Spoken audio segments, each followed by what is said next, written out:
You know what? There's an irony here because if the NCAA and the SEC isn't going to do bleep to these schools, because if it was Mississippi State and Ole Miss, they'd be investigating. He goes, yep. Sankey ain't going to touch him. Sankey is scared of Nick Saban. All right, welcome in. Glad you're with us here on this Monday. That's right. That right there was Bruce Feldman. He works for The Athletic. He was on Sirius XM. He was talking about the ramifications for Alabama or A&M. The Sankey, he referred to Greg Sankey, the SEC commissioner. That gets us off and going. We knew that story was going to be more than just one day. Saban in Fisher, and it did spill into the weekend, even spilling into to kick this week off. When people are talking college football. Yeah, it's May the 23rd. Looking at the calendar, it means we're a week away from Memorial Day. Welcome in. This is MBR. You see our new logo on the screen if you're watching. It's a cool logo. Trevor McHugh coming up with that. It looks pretty good, clean. I like it.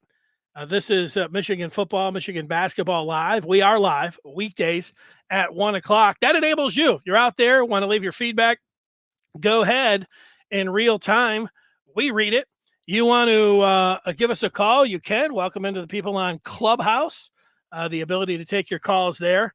So that's been fun. We just started that. So that is a brand spanking new. And we talk about the latest in Michigan sports. And you know, it's I'd say 98% Michigan talk, Maize and Blue talk. That's it. And we're a part of Maize and Blue Review with Michigan Rivals. That is our focus. But you know, that other 1%, it might be some like golf, like a PGA over the weekend, or the other 1%, like today. You know, Memorial Day. You know, think about the beaches opening and water and everything else, and getting into the summertime. And, you know, a lot of sports, you know, there's some things, there's always something going on out there. But I'm using that other 1% to talk about my top 10 TV series of all time. I'll start at 10. That's coming up in about 10 minutes. So I've got that going as well. But we're going to start talking about some quarterbacks in Michigan. And, you know, you're a football fan. Everybody's a football fan. And if you're a football fan, you're talking quarterbacks at the high school, college, or pro level, whatever sports show you have, and you're focused on football, America's game. You are going to be talking about the signal callers. And for Michigan, that's what we're doing today. They had potentially a future signal caller in Ann Arbor this weekend, one that they would like to get a commitment from, and one they would like to be a part of the 2023 recruiting class, and that is Dante Moore from Martin Luther King in Detroit. Now, he is a five-star quarterback. Everybody in the world wants him.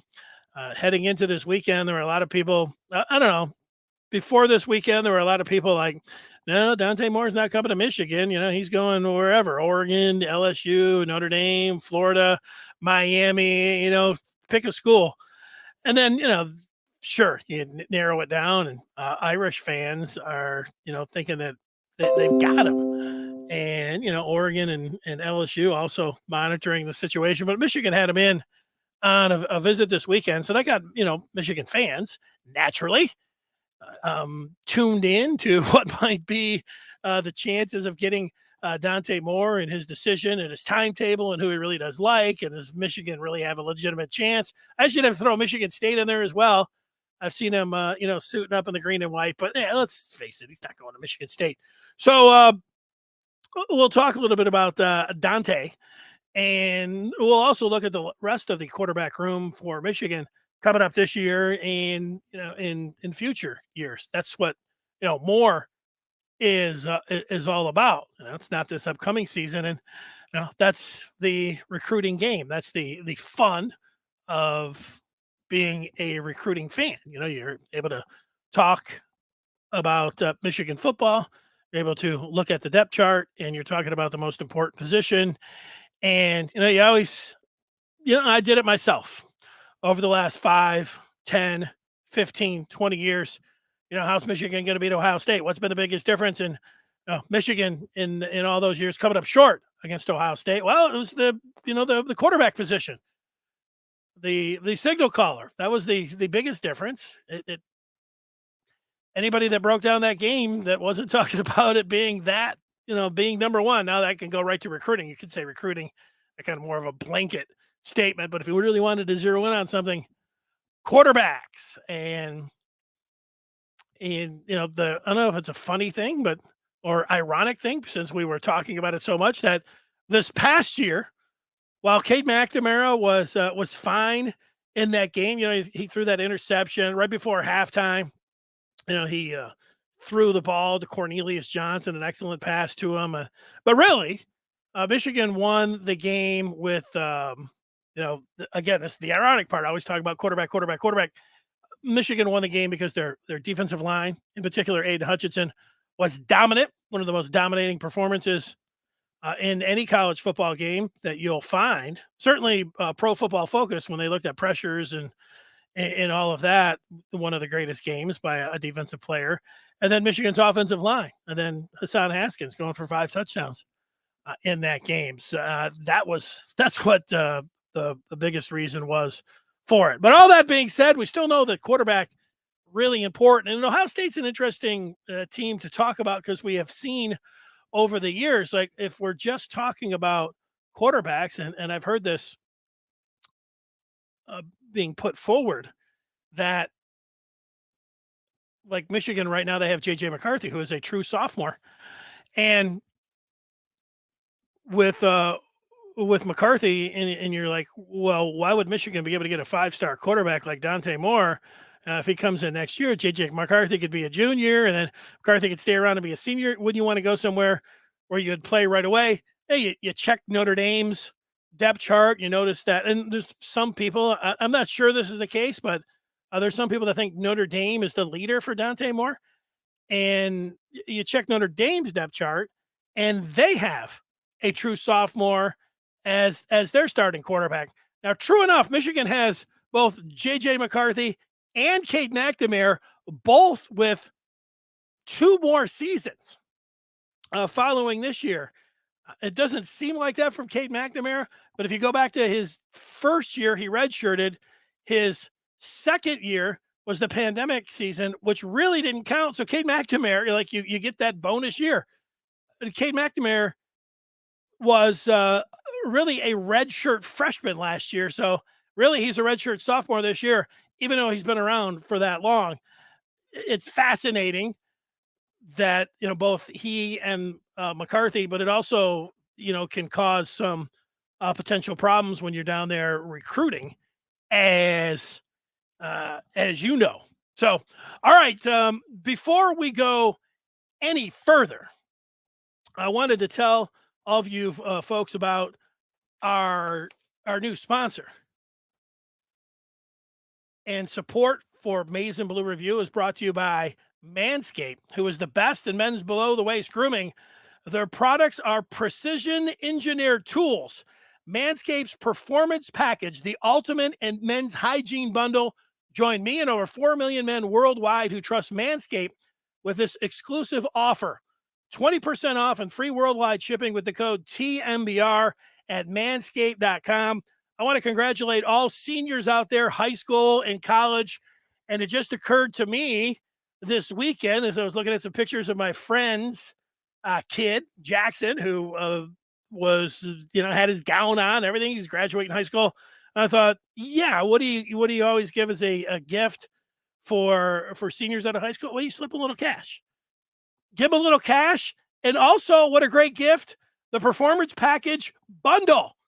I got one of these in the mail, and you get some cash in one hand, and the Manscaped Performance Package, the Ultimate Men's Hygiene Bundle, coming in the mail. You'll be remembered forever. So great idea for you out there, folks, to give your would-be graduates. Get 20% off and free shipping with the code TMBR at manscaped.com. 20% off, free shipping at manscaped.com. Use that code TMBR. Unlock your confidence and always use the right tools for the job with Manscaped. Okay, do that. All right, so we get here to Dante Moore, and as I said, I get to that feel, the feedback as it comes in and rolls out, and Venice is saying hi, and I'm looking at his picture there. He's got a palm tree. He looks like he is Venice. It probably is. Here is OM.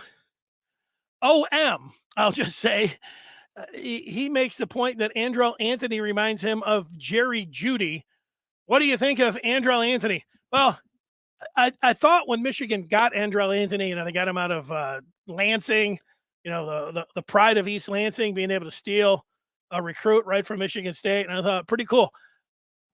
And then it was one point during the season last year, you didn't see a lot from Donovan Edwards, didn't see a lot from Andrel Anthony, and you saw a little bit, but not much from JJ McCarthy. And after one of the games, maybe it was Wisconsin, Harbaugh was asked about that trio. He said that trio goes back after the games, and they're working out at the big house, or they're working out at the field house, like at 3:00 in the morning.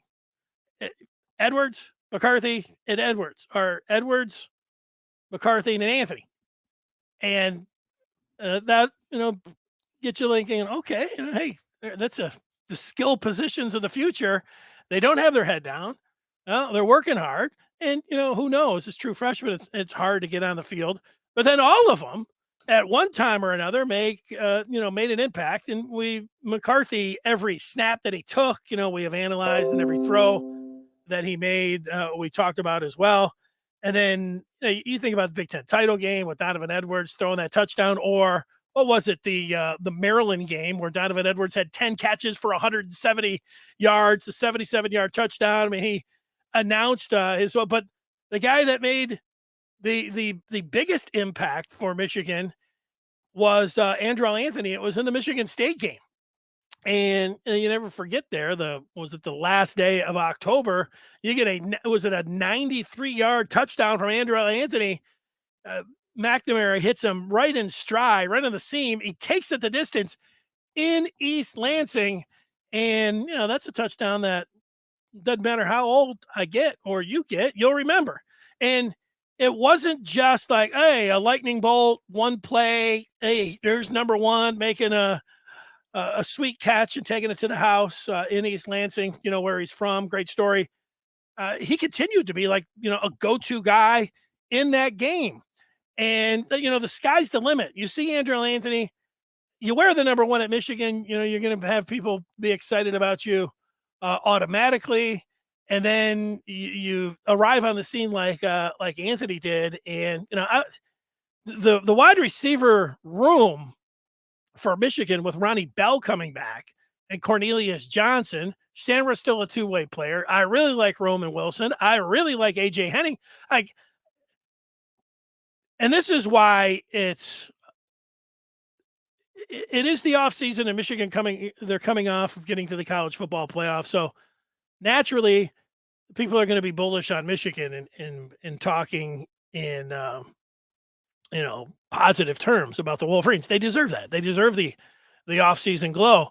But when you start talking about Michigan's offense and the wide receivers in particular, and you just spin forward to next season, there's a reason why you should feel really good about Michigan football's ability to go 10-2 at the as the floor. Start talking about beating Iowa. That would be one of the losses, maybe one of the natural losses. That's why you could talk about, and it doesn't sound crazy. It doesn't sound like you're just some always predicting Michigan to win every game kind of fan, which is fine. But realistically, talking about U of M going undefeated going into the Ohio State game, the reason it's not crazy is you just start talking about the personnel and what they have coming back, and the wide receiver. You mentioned Anthony. Anthony could be. Does he run routes? Jerry Jeudy, when they talked about the wide receiver from Alabama who's now with the Broncos and is in a little trouble here. In some trouble, not here, in some trouble out in Denver. we'll see what happens if he's going to be on the field for the Broncos, whatever that situation is. But if we're just talking about him on the football field, Judy as a route runner. That's anytime you heard anybody talking about Judy coming out of Bama, they talked about him and being this, this great route runner. And if you can get that, did I notice Anthony being this, coming off the line, precision route runner? No, for me, but so that's the thing where I say, hey, Judy's a great wide receiver, and everything else, but yeah, it's fun to talk about. There you go. A long answer to a short question. Antoine.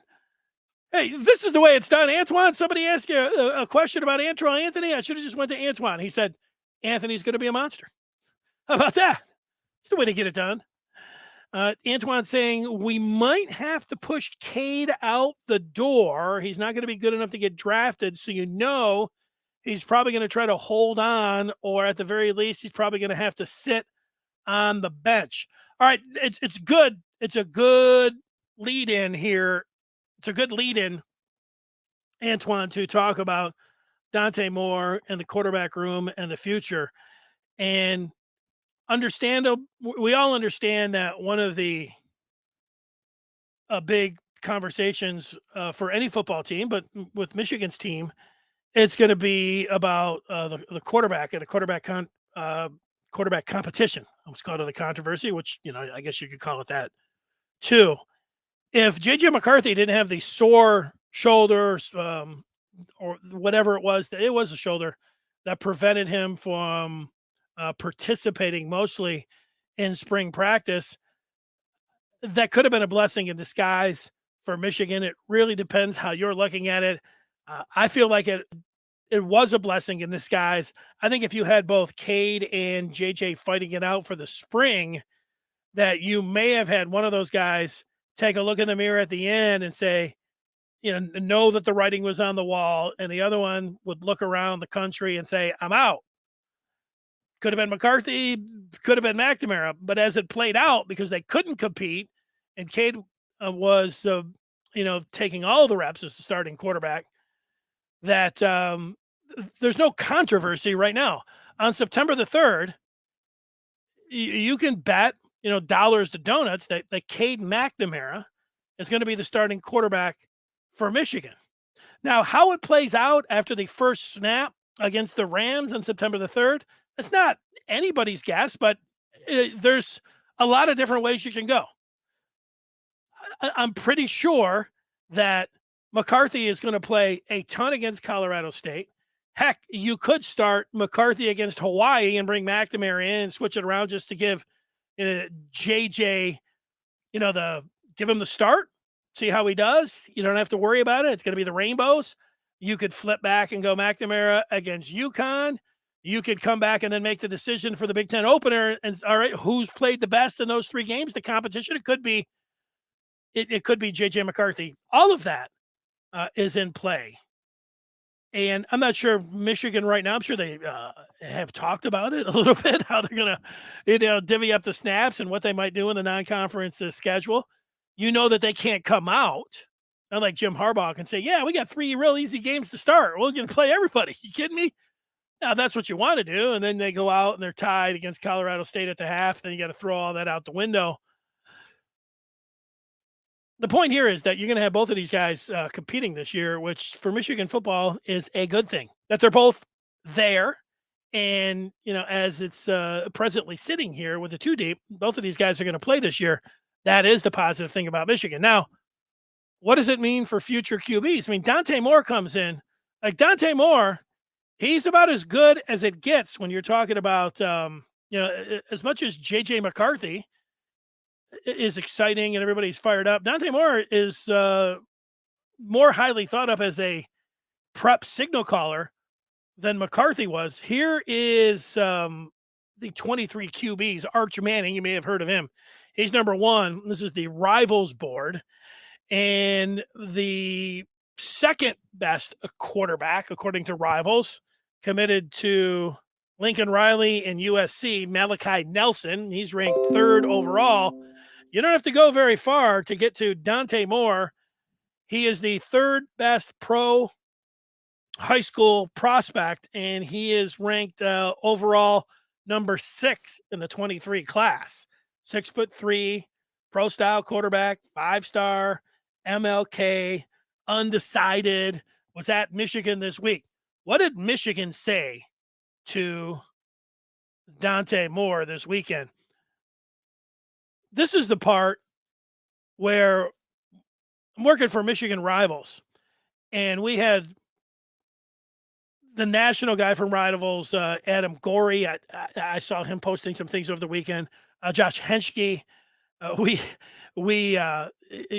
go down to the list. Zach Libby, who does recruiting for us. All of these guys tapping into their sources, both from the Michigan side through Dante Moore, and they've put it all out there. I purposely, I looked at it a little bit. I couldn't help myself, but I didn't comb through and analyze every statement and everything everybody's saying. I think for me, it's good to get an arm's distance here when it comes down to Dante Moore, in that I think Michigan, for sure, if I'm talking to Matt Weiss, the quarterback's coach and offensive coordinator who met with Moore this week, yeah, I'm sure if I talk with Matt Weiss, he's going to be pretty pumped up, and he's going to feel pretty good about Michigan's chances with Dante Moore. I think the same with Jim Harbaugh, maybe anybody on that offensive staff, the recruiting staff, anybody else that, has the ear of those guys. I'm sure Michigan's churning out a lot of maize and blue. I don't want to call it propaganda, just feel good. You have the kid in, everything feels good. I've seen it too many times. Like, I'm sure Dante Moore felt really good. I'm sure Michigan feels really good about it. And it's the same thing with any analyst. And these guys, our guys, any guys, they got to be like Sherlock Holmes. They got to be able to sift through all of that and talk to the camp and try to figure all that out. I'm looking at it like this. Dante Moore is right in Michigan's backyard. And, Michigan winning last year was a big thing. Being able to show, like in years past, like last year at this time, if Michigan was talking to Dante Moore and you said, well, look, we got everything that you want. We've got the academics, we got the tradition, we got the stadium, we got the uniforms, we got it all. And then Dante could come back about, well, what about the college football playoffs? I want to win it all. And you'd say, well, you can be the guy to lead us there. What about a Big Ten championship? Well, you can be the guy what about beating Ohio State? Yeah, we need you. Now that they've done it, that really helps the recruiting pitch. It's a lot easier to recruit to Michigan right now if you're a coach, when you're the defending Big Ten champs and you went to the college football playoff and you talk about, now we want to get in there and win it all. You could be that final piece, like that icing on the cake. The question Dante Moore could have, and this would be the interesting part, and I don't know if anybody has this answer except Harbaugh. Dante says, Jim, what's going to happen with Cade and JJ, McCarthy and McNamara after this year? How's Jim respond to that? Well, we're going to let them both compete. Are they both going to be here for 2 more years after this season?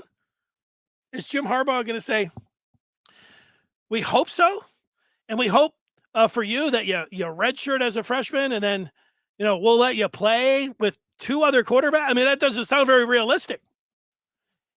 Hey, it's yours. The quarterback position's yours as a redshirt junior. And then you'll have 2 years. And you'll be number 1 pick of the draft. Now I don't know how, if are you selling it that way? Or are you being realistic and saying, and this is why I don't know how Harbaugh says this. I'll say it. It is very realistic that Michigan, I don't want to say they caught a break, a blessing in disguise, having McCarthy not be able to throw in the spring. So the competition, they're both going to be on the roster this year. But I don't think that both of those guys are going to stay on the roster next year. How realistic is that? And maybe that's exactly how Jim Harbaugh says it. One of these guys is probably going to transfer. Is he going to say that? I don't know. It's the $1 million question. Very interesting part to me. How Harbaugh would go through that. I am not sure. What he's going to say, how he would do it, but it's the $1 million question. So the one part when you talk about Moore, and let's just look at the other intriguing part to this is just the future of recruiting. And so the future is when you look at, we just talked about Cade McNamara, we are talking about JJ McCarthy and how that could work out. And then we're looking to next year where you have the third best pro style quarterback in Dante Moore, who was visiting this weekend. You've got Bowman, who is a senior from Michigan. Wolverines brought in two freshmen, saw him in the spring game. Jaden Denico from California, Alex Orji from Texas. Orji running the ball, looking like a pretty strong, physical runner, as well as somebody who could spin it a little bit. Some promise there. If Michigan did not get Dante Moore, and you look then to the following season, when you're talking, so now we're going all the way to 2024. I know you got to kind of pay attention to this. And I put up, they've got the rankings for the pro style quarterbacks for the following season. The top rated QB is a kid out of North Carolina named Jaden Davis. The second pro style quarterback is a quarterback from California who has been in to visit Michigan, Julian Sayin. And the third best pro style quarterback for not 23, but from 24 is out of Saline, Michigan, named CJ Carr. That's right, CJ Carr. Now, that puts a little wrinkle in here. What would be the best thing for Michigan? If we're talking about it, the best thing would be for Michigan to get Dante Moore this year and have him redshirt, get CJ Carr the following year, have him redshirt. And so next year you would have either JJ McCarthy or Cade McNamara, whoever plays the best this year, thinking about the other one going. And then you would have a freshman in Dante Moore that maybe could play, I guess, as a true freshman there, if need be. And it would just be a pipeline of quarterbacks. How realistic is having a pipeline of quarterbacks? Carr's not listed as a 5-star. Some other services, I believe, do have him. I just pay attention to rivals. That's who I work for. He's pretty highly rated. And, Dante Moore is as well. How realistic is it to, keep firing off, top-rated signal callers in each class? How realistic? Every other year, like last year, Michigan mentioned Orji and Denico. Neither of those guys thought, no, they might end up being great. But just talking about ranking-wise, neither of those guys were thought of as being like the best in the country. Certainly McCarthy was the year before, and now Dante Moore is. And now you've got CJ Carr. Well, the teams that recruit and are winning championships, they are able to do it. You look at Georgia. They had they were getting every quarterback in the book. Justin Fields was there. He couldn't get on the field. They had another guy transferring to Washington. I mean, it was tough. And Fields goes to Ohio State, and there's another team, Ohio State.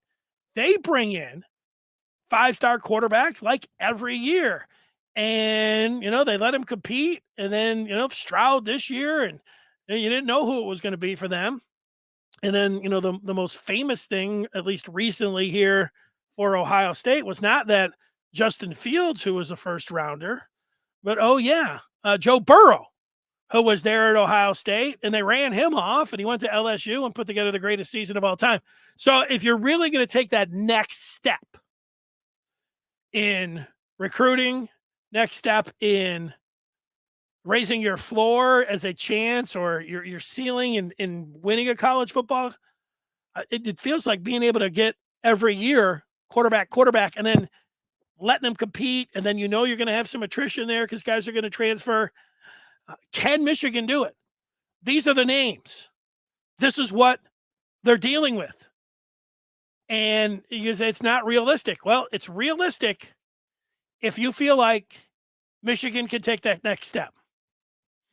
And yeah, Michigan was a top 10 recruiting team last year. And say, well, can they parlay that after they were top 10 last year, and now how the landscape has changed with name, image, and likeness? Can they and winning the Big Ten? Can they take that and move up into the top 5? Everybody's like, yeah, why not? And I said, yeah, why not as well?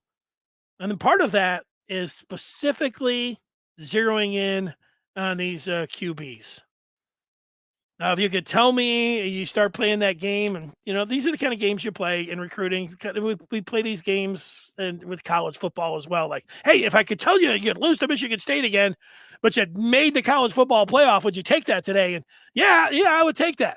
Would you win all of your other games right now if you knew that you were going to lose to Ohio State, saying you'd go 11-1? Would I take that? Would I take that? Maybe, but no, I wouldn't take that right now. I'm feeling pretty good about Michigan when you don't take that proposition. And here's the other one. Would you take, if it was a guarantee that you would get CJ Carr? CJ Carr, whose dad and mom both went to Michigan. His dad was a Michigan football player. Both of his grandparents are in the College Football Hall of Fame. His one grandfather has got a Super Bowl ring and played at Michigan, holds all the interception records. And his other grandfather was the coach at Michigan, Lloyd Carr. I mean, look he's got Michigan written all over him. You might say it's a guarantee anyways. At least you feel pretty good about Michigan's chances. I don't know about any guarantees.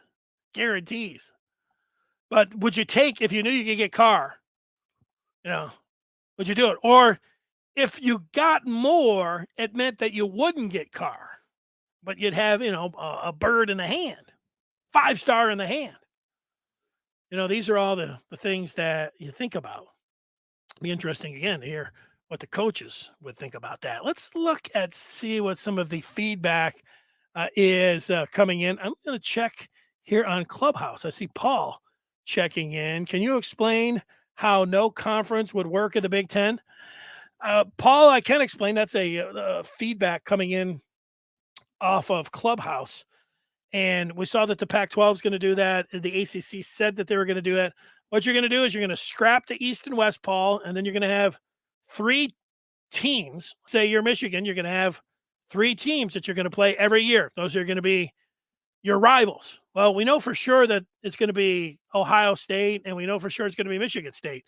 Whoever that third team would be, maybe Minnesota, as you play for the Brown Jug. I could see that. I've seen, because it's Ohio State, Michigan State, maybe you get like what a perceived easier team. Maybe it'd be Rutgers. But we know for sure that it would be for Michigan, Ohio State, Michigan State. And then, you throw a third team in there. Why some Michigan fans don't like the no divisions is that Michigan State's going to catch a break. And there's going to be a lot of teams in the Eastern Conference. You're catching a break if you don't have to play Ohio State every year. And Michigan State, they're going to play Michigan. Maybe they'll play Penn State. But I don't know who they got Indiana. And then every other year, Michigan State. So it would be a perceived break for Michigan State. Funny how things work, because you then likely go to see who plays in the Big Ten championship game. You're going to go by the BCS rankings or whatever the top 25 rankings are going to be. And remember last year when Michigan lost to Michigan State, did they overtake them in the rankings the following week? So Michigan was number 6 versus number 8. Michigan dropped down to 9 pretty quickly. They were up to 6 2 weeks later against Penn State. So that's how it works. Explaining it without putting up any charts or anything on it. Let's look at some more of the feedback. We got a lot coming in. So let's zip through not just some. We look like we've got 100 things coming in here on the feedback. So I'm going to have to skim through really some of it. Antoine mentioning if Dante Moore sees the Ferrari, instead of occasionally taking it out for a ride to the corner, maybe he would come to Michigan where he's not handing the ball off all day. It's interesting that you mentioned Ferrari, Antoine. There's a picture on Twitter of Trevor Keegan and Zach Zinter. They're Michigan starting guards. They're in a white Lamborghini, and I saw Keegan saying that he is in with a name, image, and likeness deal with Lamborghini.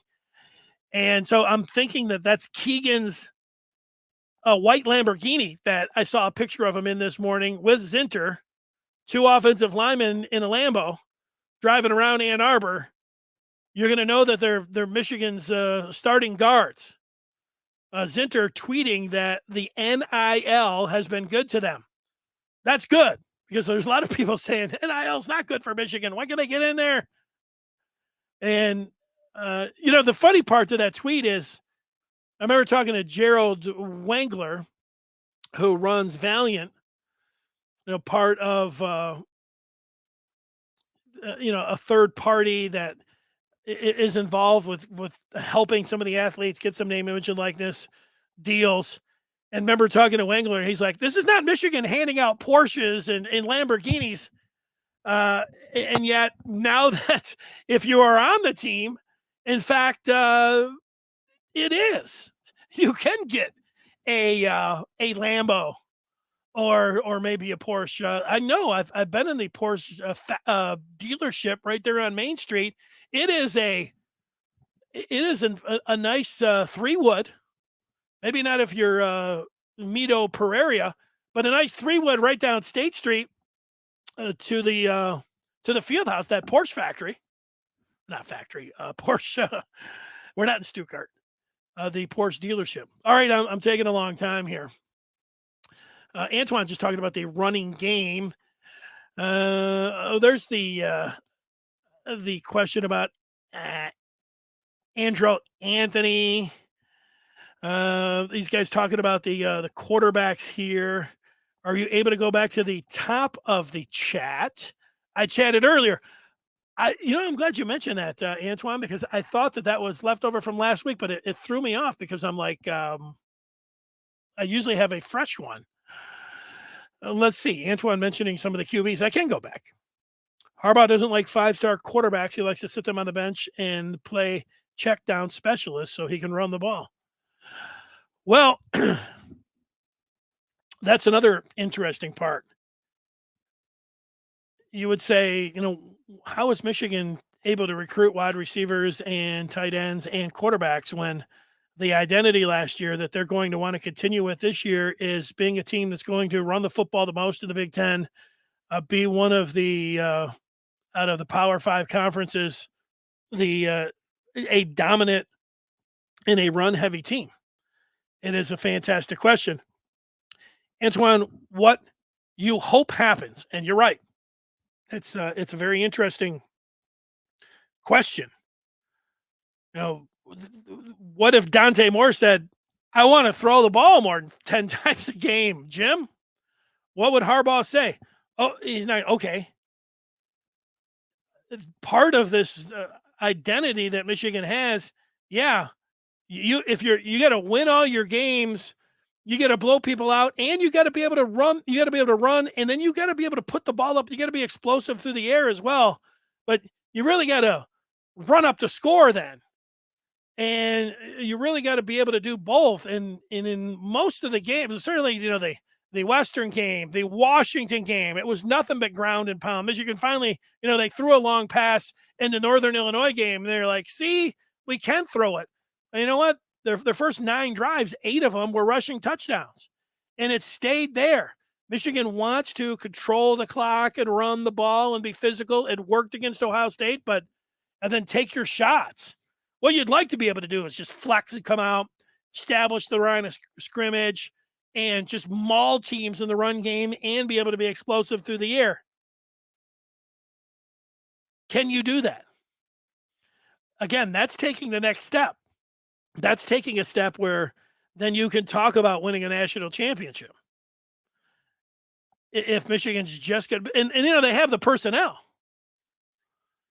Antoine hit on it more than even talking about, if you're Dante Moore, talking about, the quarterbacks that are on the roster, that question, how much am I going to be able to throw the ball? Great job, Antoine. Antoine saying it's a shame to have a quarterback that's better than Ohio's quarterback. And you could see JJ was better even in the Georgia game. Well, here's the thing. In the Georgia game, the game out of reach, the thing I'd say, Antoine, when it comes down to, who's better between Cade and JJ, we see JJ in the first game that he was out there, he looked like Patrick Mahomes throwing the ball back, had the big touchdown. We've seen him other ways, he can run, he can throw. I mean, he's a great arm talent, and those things do wow us. And I think everybody that would evaluate Michigan's quarterback situation would say this, that the higher ceiling is JJ McCarthy. They're even talking about it in the Orange Bowl. It's like, well, if you want to, you can win a Big Ten championship with Cade, but can you beat Georgia? Can you beat Alabama with him? And you might be able to, but there a lot of flash and arm talent and a higher ceiling with McCarthy. Now, where's McCarthy's floor? Is he going to be able to run the team? Is he going to be able to stay away from turnovers? You look back to the Michigan State game, and you can look like Patrick Mahomes all you want and Aaron Rodgers, but if you're over there, and I'm not blaming it all on it. I'm saying it was a shared responsibility, that turnover he had in the Michigan State game, and he dropped the ball again earlier in the series or two before that. He dropped the ball. He was able to recover it and ran it out of bounds. So maybe he's able to do all that. Maybe he's able to take over the starting quarterback position as soon as Maryland or Iowa, next year. Maybe Cade would be able to perform himself. I don't think, Cade McNamara has one bad series against Hawaii and McCarthy takes over, but it could be a bad series and a half, two bad series, certainly a average half against UConn. Do I think McCarthy could go in there and, he could be the starter the rest of the way? I certainly do. No, that's the competition. That's how it could work. That's, I think, what a lot of people expect to happen. A lot of people, talking about that via the feedback here. We'll take some more feedback. I'm saying that JJ reminds him of Justin Fields. Good runner, strong arm. All Michigan has to do is start JJ, and if he fails, let him learn in the 3 non-conference games. Well, sure, if Cade wasn't there, that's exactly what you would do, but he has to overtake a guy that took Michigan to a Big Ten championship, and there are other things.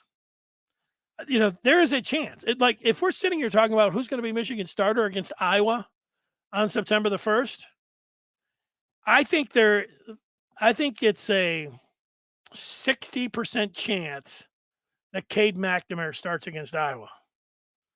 Now, I don't know what you think, and I don't know what other people think, but that's a pretty good chance. That means there's a 40% chance that J.J. McCarthy could be the starter by the Iowa game, and he could be the starter the rest of the way. And then you can come up with all kinds of different scenarios. If Cade McNamara was the starter against Iowa and Michigan didn't have a good half, McCarthy could take over in the second half. He could be the starter the rest of the way.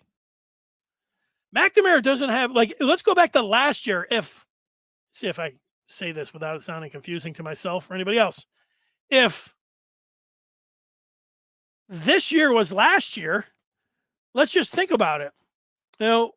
Western and Washington, those were all just, run the ball. Northern Illinois. Let's go to that Rutgers game. Michigan scored 20 points in the first half, but in the second half, they didn't score any points. And they had 4 3-and-outs in the second half against Rutgers. If this year was last year where you have both quarterbacks and McCarthy with a year under his belt, I think by the second 3-and-out, McCarthy would have been in there, and he may have been the quarterback for the rest of the year. So, it's easy to say it's going to play itself out. We know it's going to play itself out. Everybody's going to have an opinion on it. Is it a very good chance that McCarthy takes over by the Iowa game? 40% chance isn't a very good chance, but it's almost. It's a pretty good. That's an all right chance. I don't know. It's an all right chance. 40%. I guess so. However you view that, I view it as a okay chance. Okay, we got some other things to get to. Let me just see if I have put it all in there. You can read some of the feedback while I get one other thing that I wanted to show you guys. There's you can see Antoine. You can see OM and Antoine talking it out. Antoine coming back. And if I can get to, I do want to, like I said, 98% of the time I'm talking about the maize and blue. The other 1%, I'm talking about something else in the sports world. And then the other 1%, I'm going to be being able to talk about, some other sport or movies. Stetson Bennett and Cade. Well, OM, you say that, and yet Stetson Bennett won the national championship. The response that if JJ would have gone in against Georgia, it would have been the same thing. People talking about going hard on the NIL. Michigan's quarterback coach said that Cade would play 10 years in the NFL. Is he still high on Cade, especially since he's the offensive coordinator now? That's from Trepa. It's a great question, Trepa. He threw that comment out there last year, which I don't know if it took people aback, but it's like, wow, 10 years in the NFL. Well, you got a guy that said he thinks Cade's going to play 10 years in the NFL. What's he think about McCarthy? There you go. It does feel very much like, if you're old enough, it does feel a lot like Henson and Brady. Because Brady, Brady got off on the wrong foot with Michigan fans. Michigan wins the national championship in 97. They come out in 98. They go to Notre Dame and they get beat. They come back for the home opener against Donovan McNabb and Syracuse, and they get beat. So they go 0-2 after winning the national championship. And, you got Tom Brady, who's been there, but people didn't. Tom Brady's first pass he ever threw for Michigan was a pick 6 against UCLA that was taken the other way. And then he plays his first 2 games and he loses them both. So for people to go back and say, oh, yeah, I was really high on Tom Brady after he went 0-2. No, you weren't. You had a 5-star local kid, the greatest home run hitter in baseball, but decided to go football. And you had him sitting there. And the thought is, why not go to the super freshman when, this season looks like it's over? Now, Tom Brady ends up rallying Michigan, taking them all the way back and, having a pretty good year. And then, they did split time the following year, but Henson never started a game when Tom Brady was at Michigan. You always hear a lot of people say, oh, what are you talking about? After what they put Brady through. What do you mean what they put Brady through? Brady, in the end, sure, he didn't get to start at Syracuse and at Michigan State when he was a senior. Henson came in and he won the Syracuse game, lost the Michigan State game. But by the Northwestern game, there was no more, flip-flopping or Henson playing. It was Brady. Maybe at the end of the Illinois game, they let Brady Henson came in because he had the stronger arm. But, he persevered. And and ended up making and beating them out by mid-season, certainly mid to late season. Some common mistakes that people make. Cade is Joe Flacco. Cade is the quarterback when your quarterback is hurt and get you through a year. Yeah, I think, and generally, you know what, Antoine and some others are saying, this happens a lot with any backup quarterback, and certainly a star waiting in the wings, which McCarthy is. People are going to want the backup, and they're going to want the highly touted kid. It happens. That's why it is shades of Tom Brady and Drew Henson. And that's why if, let's just say, McCarthy ends up coming in, overtaking Cade McNamara like a lot of people think, like I said, I think there's a chance, 40% chance it could happen by the Iowa game. And ultimately, I do think it will happen. And so Cade transfers. And let's say Dante Moore does commit to Michigan. And he comes in next year. And J.J. McCarthy, Michigan beats Ohio State again, goes to the college football championship game again. And they've gone to back-to-back college football playoffs. They've got Dante Moore as a true freshman next year, and J.J. McCarthy is a true junior. And Michigan goes out, and they're not going to lose any non-conference games next year because it's Cupcake City just like this year. Well, they drop an early game. You know how many people are going to want Dante Moore over J.J. McCarthy? Oh, Dante Moore. As sure as we're talking right now, that would happen. Or let's say that McNamara somehow, stays the course. Not somehow. I mean, we know that he can do it. McNamara goes out there, wins the Big Ten next year, 2-time Big Ten champion. So McCarthy's like, I can't even get on the field. Transfers. But Dante Moore commits to Michigan. And as a true freshman next year, you got Cade McNamara back to back the Big Ten titles. People would still be calling for a Dante Moore.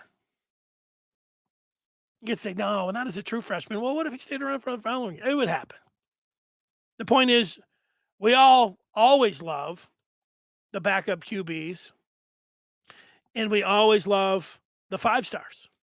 So if you got a 5-star and he's a backup, it's like, woo! You get the double barrel situation coming in there. All right, couple other things to get to.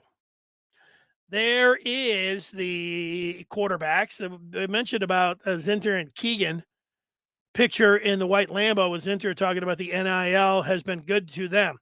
Okay, here's the 1%. I've put together a top 10 TV series of all time. And, an apologies go back to, this reminds me a little bit of the Jordan and LeBron debate. Mostly when people argue about LeBron and Jordan, they don't put Wilt Chamberlain or Bill Russell into the mix because those guys, the majority of people, you started at 1980 because not a lot of people saw Wilt Chamberlain play. So you just moved on. And in this case, like when you talk about top 10 TV series of all time, like I liked MASH. Like MASH was a great series. I liked Sanford and Son, the Brady Bunch, when I was growing up, but it doesn't compare to TV series now and the premium series and all of these different ones. And so I'm going to just give you my 10. And there might be one of them that you'd say, I didn't hear that one, or I will try that one. Fithian said that he liked it. So with that, here it is. And I'll just give you one a day, count it all the way up to 1. At number 10, top 10 TV series of all time, I put SOA, Sons of Anarchy. I debated. I had just finished Ozark this week, and, it's a pretty watchable series, Ozark is. I enjoyed it. It is. It fits right into my favorite genre, which is gangster, mafia, cartel, any of that. I mean, that's all Ozark was. So there's no doubt it was right in my wheelhouse. But in the end, and even though the final season of Ozark, even the final episode at times, I'm going thumbs down. I actually thought the ending wasn't all that bad. I'm not going to spoil it for you and debate it, 'cause a lot of people, haven't seen it as of yet. But I didn't think it was all that bad. And I like the possibility of being able to reboot in 5 to 10 years. I always think that you might get satisfied like right at the end of a particular TV series, but if they snuff somebody out and they don't have the ability ever to come back, or like the total lead character, and maybe you can make the argument that the best character of Ozark doesn't make it. So I'm not going to give you anything more on that. But Sons of Anarchy over Ozark and over Orange is the New Black, which I would also encourage. I like both Ozark and Orange is the New Black. It was going to make top 10 all time, but I just couldn't put them in there above Sons of Anarchy. If you have never seen Sons of Anarchy and you like gangs, you like cartel, you like violence, it's got it all. I mean, in spades for you there, Sons of Anarchy. You got 7 seasons and 92 hours if you want, and all of them are good. And it has a great final episode. I love this. That's why I ended up putting it in my top 10. Let's just take a quick look, if we can, at the cast of Sons of Anarchy. Let's see if I can blow it up a little bit. You can see the pictures. I'm going to tell you that Charlie Hunnam, I don't know what, he has been in some other things. He's a good-looking guy. My wife reminded me of that as she watched half of the series. It got a little bit too violent for her. So one thing, like, you don't like big-time, over-the-top violence, well, then Sons of Anarchy is not going to be for you. You don't have to like biker gangs. You don't have to get a Sam Crow tattoo, but it ends up being an awesome series. Now, you may remember Katie Segal from Married with Children. She is awesome as the mother of Jax Teller in this one. Gemma, she's great. Maggie Siff, who you see there in the middle, she's on Billions now as the shrink on Billions. This was the first show I ever saw her on. You just look through here. Opie, Tig, there's Juice. That doesn't look anything like he's got a tattoo on his head in Sons of Anarchy. There's Dre D. Mateo from The Sopranos. She's in Sons of Anarchy. Here's Jimmy Smits, the great actor. There's all through here. Dayton Cali. I don't know if you know who he is or not, but he's pretty good in there. All of these guys. There's a huge cast. I guess when you have 7 years, that's what's going to happen. But there it is. I will tell you again, number 10 on the list. I will give you Sons of Anarchy. All right, coming up tomorrow here on Michigan Football Live, we mentioned Harbaugh, how Harbaugh and the Wolverines will beat the Buckeyes in back-to-back seasons. We'll get to that. Don't forget, join the Maize and Blue Review today, MichiganRivals.com. We're talking about all these, like I've talked about just almost an hour here by myself, and with the feedback coming in and the clubhouse feedback. We do this for the other 23 hours of the Maize and Blue Review. So check that out. Subscribe. Great Father's Day gift, great birthday, great graduation gift. You got a Michigan fan in your life, you slide a subscription to Maize and Blue Review. This will be a fantastic prize for the Michigan fan in your life. We're on YouTube, Facebook, Twitter, Instagram, and oh yeah, TikTok, which I'm behind. And once I've been throwing some TikToks up there, I'm working on it. And we do take your calls on Clubhouse. So thanks for watching. Thanks for everybody. This was the most feedback that we ever got was today. and trying to go through all of it was tough. That's why we were able to get through exactly an hour. Everybody have a great rest of their day, and I'll talk with you tomorrow here on Michigan Football Live. Goodbye. See ya.